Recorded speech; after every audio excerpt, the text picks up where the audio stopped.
Hey, welcome back to more common knowledge. Looking at Pauper cards. Let's see our first one. Enshrouding Mist is a 1 white mana instant that says target creature gets +1/+1 until end of turn. Prevent all damage that would be dealt to it this turn. If it's renowned, untap it. Whew. So I don't know if I remember what renowned is. I think you have to have. It's not like the city's blessing. It's kind of like the city's blessing, isn't it? Maybe I'm completely wrong. You know what? We're gonna find out. I can't evaluate the card if I don't know what renowned means. Renowned 1, when this creature deals combat damage to a player, if it isn't renowned, put a 1/1 counter and becomes renowned. Okay, not what I thought at all. Interesting. So obviously the big problem here is that you need the card to be renowned. You need the creature to be renowned first before this card does the useful stuff. I mean, not the useful stuff. It's a combat trick. You prevent damage that would be done to it. That's pretty good already. And then the being renowned is nice in that it can give the creature kind of pseudo vigilance, or it allows it to untap and be a surprise blocker against an enemy who's attacking you. So those are nice things, and it is just 1 mana, but I think there's plenty of 1 mana instants that just give something hexproof or give something protection that are a little bit more versatile than something like this. So I don't think this really goes much of anywhere. I think it's fine. You're just not going to use it in a deck. So I'd give it like a, I don't know, 2.2, I guess. Something like that. That seems a little high, but All right, let's move on. That's not a crit card. Martyr of Sands is also 1 mana, but this is a creature. This is 1 white mana for a human cleric that's a 1/1, and you can also pay 1 and reveal X white cards from your hand and sacrifice this creature, and you gain 3 times X life. That's a lot of things you have to do. I mean, I don't know. You're only paying 1 mana, and then however many white cards you have, and then you gain a bunch of life. Would you put this in a mono white weenie deck? No, probably not. But there's something kind of here. It's also originally from Cold Snap. I do not remember this card. I played in Cold Snap, but it's, you think about a card like Sakura Tribe Elder, good old Steve out there, and that's a card that you'll play it, you'll block with it, and then before it dies, you sacrifice it to go get the land. You could do the same thing here. You can have the 1 mana held up. You could do this really early in the game if you wanted to, because you'll have more cards in your hand and gain more life. So, you reveal 3 white cards in your hand. You gain 9 life off that. That's not terrible. It's not good. It's not good enough. There's better. There are ways to gain. You probably won't gain as much life as you could with this, but there's also not as many conditions. The thing I like the least is showing my opponent what cards I've got. So no, you're not going to play this. I think it's actually really interesting though. More interesting than some of the cards we've seen. More interesting than a lot of the bad cards we see out of this series. So I just for the cool factor, I'll give it like a higher two. I think it's like a 2.7, something like that. It is interesting though. Oh, yeah, kind of cool. Ghostly Wings is an aura that costs 1 and a blue. It's a creature, as most auras do. Not all of them, but most. Enchanted creature gets +1/+1, has flying, and you can also discard a card to return enchanted creature to its owner's hand. I also think this card is really cool. Originally from Torment. Oh man, look at that. Looks so much better from Torment, right? I mean this art's cool. I have no problem with this art, but Torment art looks cool, and also you get the cool retro frame on that, the old border frame. Pretty good. This has a lot of utility. Giving your own creature a little bit of a power bump, letting it fly is pretty good. Or you put this on an opponent's creature, which, why would you do that? It gives them a boost, but you have the ability to bounce the creature back to the opponent's hand. So you lose this, but it is kind of a tempo-y removal spell. And it costs too much for a tempo-y removal spell. You'd like the discarding a card and paying the 2 mana. Those are it's a lot of cost. You wouldn't want to do that necessarily, but it makes this like a modal spell in some way. And modal spells, you're paying more for the modality of it. You're paying more for the versatility and the flexibility that it gives you. And this gives you that same thing. I mean, you're not playing this. But you could. There's going to be a lot of cards in this series, I imagine, that we're going to see cards that you go, there's a card out there that's better than this, or that does this same thing for cheaper, or it does this same thing but just slightly better or has a little gravy to it. And it doesn't mean the other card is bad. It just means it's kind of been priced out at this point. It's the power level is too low because you can only fit 60 cards into a deck and 15 into the sideboard. I guess you could put more cards in the deck. You just generally want to have 60 if you can. And I think there's something cool here. If somebody puts this in a deck, I don't think it's trash. I just think there's probably more efficient plays for it. But I think it's cool. Like, it's a card I'd want to put into a cube. And force somebody to play with. And see how they... Like, it scratches my magic brain in a bit. It makes me think about how I would use the card during the game. And I like that. You think of like a card like Counterspell, and you go, okay, I know exactly when I use that. I know what I use that for. And the fun of playing with that card is figuring out what the best thing is to counter. When is the best time to counter? Seeing how much mana your opponent has and knowing, okay, this is the time to use it. And I know I'm spending a lot of time on this card, but I think it's kind of cool. Like, it's 9 cents or 13 cents for that cool Torment version.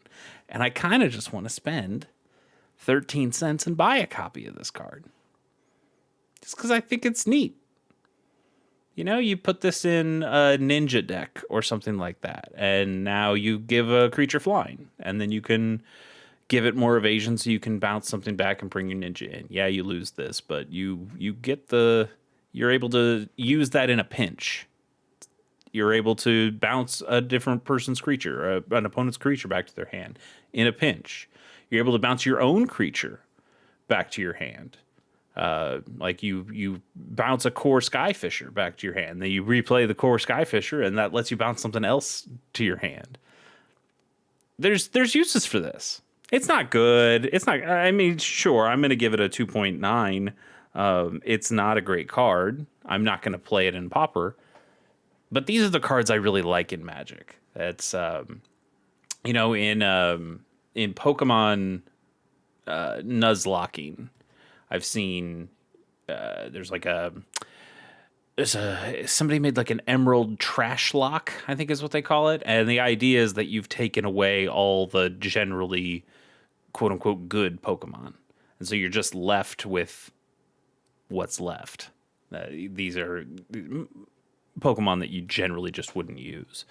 And the idea that you have to find the meta in that and find out what's good, like what's the best of the bad.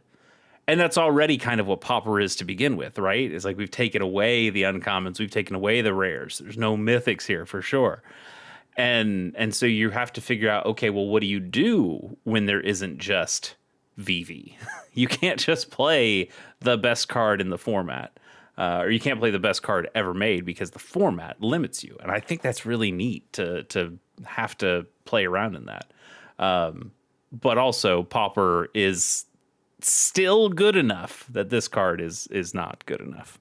So, like I said, what did I say? A 2.9, a 3, something like that. It's not good enough, but it is cool. It makes me think a lot. Hopefully the rest of these go a lot faster. Scour All Possibilities is 1 and a blue for a sorcery. Scry 2, then draw a card. It's got flashback for 4 and a blue. It's fine. It's fine. You have Preordain already. You have Ponder already that do very similar things to this. They don't flashback. And it is nice that there's flashbacks. Flash is back. But where are you going to put this? You'd probably put this in a Tolarian Terror deck.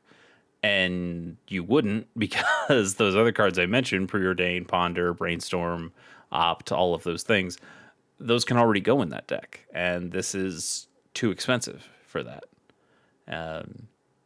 And you'd rather use something like a mental note or something that's able to put cards in your graveyard and draw you a card. Like, it's nice that this draws you a card, but it's not good enough. So it just doesn't go in that deck. Kind of like Ghostly Wings, like it could go in a deck and it wouldn't be the worst card in a deck. It's in a Modern Horizons set, for God's sakes. It has to be good enough for something like that. But it's not good enough for Pauper. There just isn't really a place for it. It is nice that if you did mill this into your graveyard, the flashback allows you to use it later in the game if you ever needed it to. It also gives you an opportunity to make something leave your graveyard. There's plenty of strategies that give you benefits, or find cards that give you benefits when a card leaves your graveyard. And it could be kind of cool there too. But at that point, the flashback cost is way too high. 5 is a lot for this ability. 2 is already a little too much for this ability. But it gives you the utility of being able to use it twice. Just, are you going to pay 7 mana to scry 4 and draw 2 cards over the course of a number of turns? The answer is probably not. So we'll keep it. Did I say a score? I probably didn't. It's like a 2.5. It's a solid card. You're never going to play it. Quick Draw Katana is from Foundations. I've opened a lot of this card. Quick Draw Katana is 2 mana for an artifact equipment, and during your turn, equipped creature gets +2/+0 and has first strike. And it equips for 2. Love the art. Got to mention that first. It is some cool art here. It's not. It's just too weak across the board. Equipment already has some trouble. I like equipment, but I totally understand its pitfalls and shortcomings, in that it's kind of just like an aura that you fall into that same trap a number of times, that you try to equip something to somebody, and then your opponent blows that guy up. So you've wasted the mana doing nothing. And you can do that turn after turn after turn. Whereas the aura, hey, at least it went into the graveyard. I can't act like I'm going to spend that mana again on that aura and and fall for that trick again. You could fall for that trick all day long with equipment. Yeah, you'll also probably get it attached at some point, but this is not a good enough effect. You're effectively paying 4 mana to give one creature +2/+0 and sometimes first strike. And I would venture a guess that having first strike on your opponent's turn is actually the better time to have first strike, that it scares them from attacking. Sure, it's nice to be able to protect your creature in some way when you attack, but your opponent can generally just not block and take the damage, and then they can potentially do more damage back to you. So I find first strike to be more useful as a defensive tool rather than an offensive tool. So I like the art. But this is like a 1.8. It's too much of a trap. Silver Coat Lion is 1 and 1 white for a 2/2 cat. That's it. Therese Nielsen also did a good job on the art, but it's a vanilla 2/2. That's not going to cut it. Does it have any other arts? Nope, same art. 2010, 2011, 2013, same art, same card.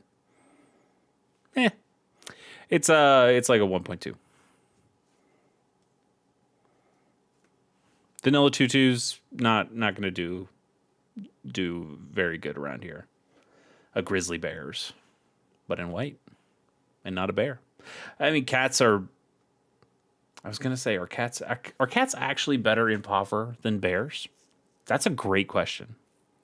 Maybe it's something we'll learn. I bet cats have a little bit more synergy in Pauper than bears do, because bears, for the most part, are all vanilla 2/2s. Like that's the joke, is that generally they're all 2/2s. Like that's why you call them bears or hate bears, or we bear is a colloquialism we use in Magic that generally means a 2/2 vanilla creature or a 2/2 creature with a little bit of text on it. But yeah, I bet cats have more range of things that they can be and are. I'm trying to think of. I don't think there are any cat lords at common rarity, so I don't know about that. But I bet you could still make a cat deck in Pauper, and even if you did, you probably wouldn't put this in that deck. Ilvoy Galeblade. Okay, here's a new card and a good card. This is exciting. This is from Edge of Eternity. It costs you a nickel, and I think you should give somebody 20 cents and get 4 copies of this. Ilvoy Galeblade is a 1/1 jellyfish warrior, and it's got flash and flying. Costs 1 blue. And then you can pay 2 and sack this creature to draw a card. This is pretty darn good in the fairies deck.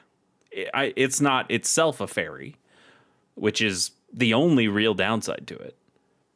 But this, you get to, there's a ton of 1/1 flying fairies that come in with 1 blue mana, and then you set it up so you hit them the next turn, or you attack them next turn, and then you bring in your ninja. And part of the scariness is that you play a fairy miscreant, or you play the one that scries to, I forgot the name of it. I like it a whole lot better. But you play one of those cards, 1/1 flying fairies, and then somebody plays a Grim Bauble or something and blows that creature up on the other side, or they're able to play something else that either stalls you or puts you in a bad spot. But what if you can just island pass, and then you've set yourself up to do lots of things on their turn. You still have mana up. You get to play your spell pierces, you get to play your brainstorms, you get to play whatever you wanted to if you needed to. But you can also, if they don't play something important, then you can tap your 1. You can play the Gale Blade. It's protected in that you're doing it at the end of their turn, so they can't kill it unless they have their own instant for it. And then your next turn, you can come in with a fresh attacker who is basically protected and swing in and then get your ninja back. And then you can hold up your mana again and put this out there again. And when it's useless to you, when they have flyers that you can't get through, they've got enough of an army of flyers, you sack this for 2, you draw a card. That's great. This card's great. Again, the only real problem with it is the creature type. Jellyfish Warrior. And that's fun. Jellyfish Warrior, that's a fun creature type. It's not a particularly helpful creature type, but it is fun. And I think that matters. But the card itself is also just really good. This is a 7. You don't just have to play this in fairies. I think this could go in other Pauper decks as well. I don't think we've found a meta deck outside of fairies that this goes into, but I could very much see this being a part of other decks. 7's probably a little high. It's probably closer to like if 5 is an average playable Pauper card, this is actually probably closer to 6. So yeah. I'm probably just a little excited. I have this in my fairies deck, so I like playing this card a lot, but it is probably a 6. It's better than an average Magic card in Pauper, but it's still just kind of a 1-drop. But it does good work. I really do like this card. It's a great card. Entourage of Trest. Costs 4 and a green for a 4/4 elf soldier, and when this creature enters, you become the monarch. And this creature can block an additional creature each combat as long as you're the monarch.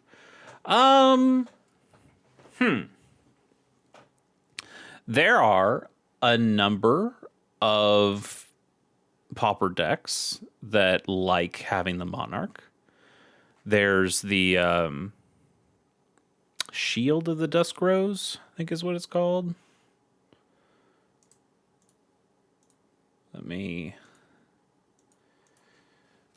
Dusk Rose. One of Marchesa's people, right? Nope. Guess not. No. What's Marchesa? Not Black Rose. Sorry. Black Rose, not Dusk Rose. Thorn of the Black Rose. There you go. That's a pretty good Pauper card. There's a white card that it's like a what is it, like a 2/4 or 3/4, something like that. That makes you the monarch. Having the monarch is really cool. The monarch, if you don't know, is a game piece that is uninteractable with, like you can't destroy the monarch, but it's just kind of a token that can pass between players. And if you're the monarch at the end of your turn, you get to draw an additional card at the end of the turn. And then the monarch can be stolen by dealing combat damage to a player who is the monarch. Only one person can be the monarch at the time, and if you're the monarch and I'm able to attack you and you don't block, I can take the monarch, and then at the end of that turn, I get to draw a card. So you could pass the monarch back and forth, and people draw a couple extra cards. It's really cool in Commander because it makes people want to attack. There's a lot of Commander players out there who just, especially newer players, who just want to build up their armies and don't really want to attack because maybe it'll piss somebody off and they'll come and attack me more. But when the monarch's out there, there's an incentive for you to go and attack. So it's nice. Okay, I can get a little something extra. I'm not attacking you because I'm piling up on you. I'm attacking you because I get a little bit of a bonus. And you know what? Maybe you get a little bit of a bonus back to me. And it's a nice way to just get people to start attacking. In Pauper, having the Monarch can be incredibly powerful, because if you're in a strategy that puts a lot of blockers on the table, just puts a lot of guys out there, it's a lot harder for your opponent to get that Monarch from you. So you can end up getting a lot of card advantage turn over turn by drawing that extra card. It's great. A Monarch is really sick in one-on-one formats, and can be a little bit broken. And that's why a lot of these Monarch cards cost, especially at common rarity, they cost something like 5. 5 is a lot of mana. But you're getting a 4/4 that can block an extra creature, so it makes it harder for an opponent to get the Monarch from you if this thing is giving you an extra blocker. You played one card, you get to block 2 creatures. You might get to keep the Monarch for an extra turn or 2. It's pretty good. I'd like it to have more of a keyword on it than being able to block an additional creature, but I think this is a perfectly fine Magic card. And it's the only art for it.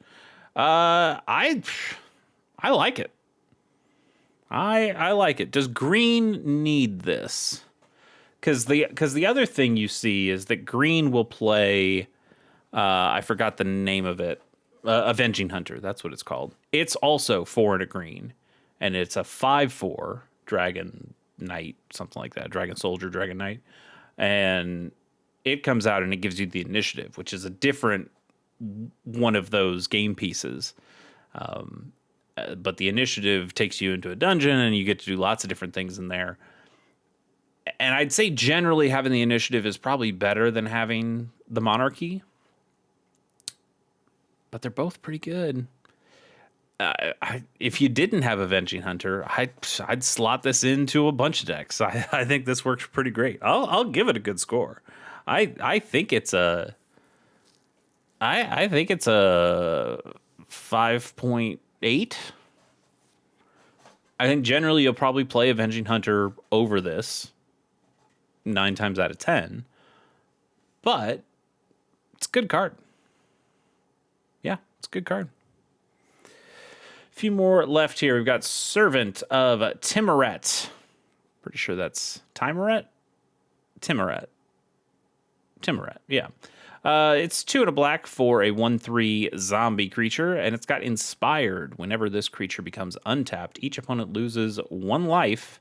You gain life equal to the life lost this way. And also, 2 and a black, you can pay its mana cost again to regenerate this creature. Regenerate, if you're not familiar, and even if you are, sometimes you need a refresher. Sometimes I do. Regenerate is if this creature would be destroyed, you can regenerate it, and that will take it out of combat if it was in combat, and it will tap the creature. Pretty sure. And then you remove all damage from the creature. Yeah, that's what it is. I think if somebody tried to destroy it again after that, when it's already tapped, I think they could. I don't think that lasts all turn long. I don't think it's like protected from damage for the rest of the turn. I just think it protects it one time from dying.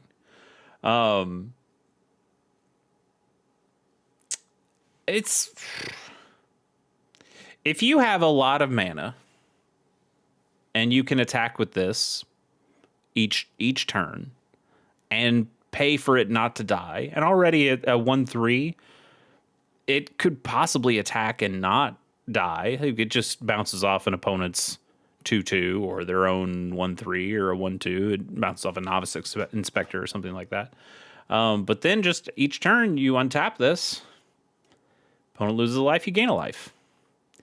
I don't know if there's a tapping, untapping combo in Pauper. I know there is in plenty of other formats. But if there was, this is a win condition. There's probably cheaper cards that can do this better. Also, if you're in a tapping, untapping theme, you're probably in blue. And at that point, you'd rather just play a Prodigal Sorcerer, a Tim. over something like this. So that deals 1 damage. It doesn't have to regenerate. I guess that is probably important to note, but that would just ping an opponent and you untap and tap it, untap, untap, untap, tap it, untap, tap it. And it just keeps pinging an opponent for 1 each time until they're dead. But this also gains you some life. It's not terrible, but it does cost too much. That's really the problem. If this was 2 mana, if this was 2 mana for a 1/2, I'd be more interested than 3 mana for a 1/3. So with all that in mind, I think it's neat.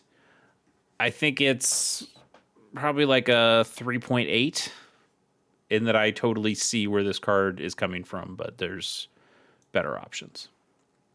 Amphibious Kavu is next from Planeshift. It's 2 and a green for a 2/2 Kavu, and whenever this creature blocks or becomes blocked by 1 or more blue or black creatures, this creature gets +3/+3 until end of turn. It's interesting. It's interesting in that it's a color hoser. I don't think we've seen a whole lot of color hosers so far in this series. In Pauper, there's a handful that are really good for sideboards, obviously, but you'll find the blue Elemental Blast, red Elemental Blast, Hydroblast, Pyroblast. Those cards specifically are some of the best Pauper sideboard cards available because they hose the opposing color. Red ones counter target blue spell or destroy target blue permanent, and blue Elemental Blast does the same for red spells and red permanents. This is a creature that, it's a 2/2 until they're playing something blue or black, and then it's a 5/5. A 5/5 for 3 mana? It's pretty good. Pretty good. But a 2/2 for 3 is not good. That's terrible, in fact. So the question is, are you just putting a vanilla 5/5 in your sideboard? And you're not going to do that. And also, it's not a 5/5. It needs to be blocked or blocks to make it a 5/5. It reminds me a lot of cards that would come later than Planeshift, but it reminds me a lot of the Bushido mechanic in Champions of Kamigawa, which is if a creature is blocks or becomes blocked, it gets ++ something until end of turn. Depends on the number of points of Bushido it has. So oftentimes, the creatures would just be really weak, and you just let them through. Who cares? I'll take the 1 point of damage or the 2 point of damage it does instead of blocking. Because I guess they get bigger when they block, but what if I just don't block and I take the little bit of damage and I don't really care? And I think the same thing is true with the Amphibious Kavu, unless you are forcing blocks in some way for your opponent. But if you are, then you're spending even more cards or even more mana to be able to use cards that force that. And then you're just over investing in a card that was really not all that good to begin with. Kavus, I generally feel, are overcosted creatures that aren't that great. I love the idea of Kavus, but I don't think there aren't a whole lot of Kavu cards that I go, yeah, that's a great Kavu. Even the ones people like, I don't like all that much. So, not for me. I think this is, I'm going to give it a straight 2. Straight 2 for me. Art on that one was also very good, though. I think we're getting lots of cool arts. Rabbit Bite. This could be a pretty good one. Let's read it and let's talk a little bit more about it. So it's 1 and a green for a sorcery. Target creature you control deals damage equal to its power to target creature you don't control. We call bite effects because of Rabid Bite. Pretty sure that was the first bite effect. From Shadows over Innistrad, but you see it's a relatively popular card. It shows up in a number of products here. It's in Standard right now because of Bloomburrow. And it's a good card. It's totally good. The problem is you've got this card. Ram Through, which does the same thing. Target creature you control deals damage equal to its power to a target creature you don't control. Except if the creature you control has trample, it deals its excess damage to that creature's control instead. Doesn't always happen, but if you do have a creature with trample, it's a nice little extra gravy. It costs the exact same amount, and it's an instant. This is a sorcery. It's worse.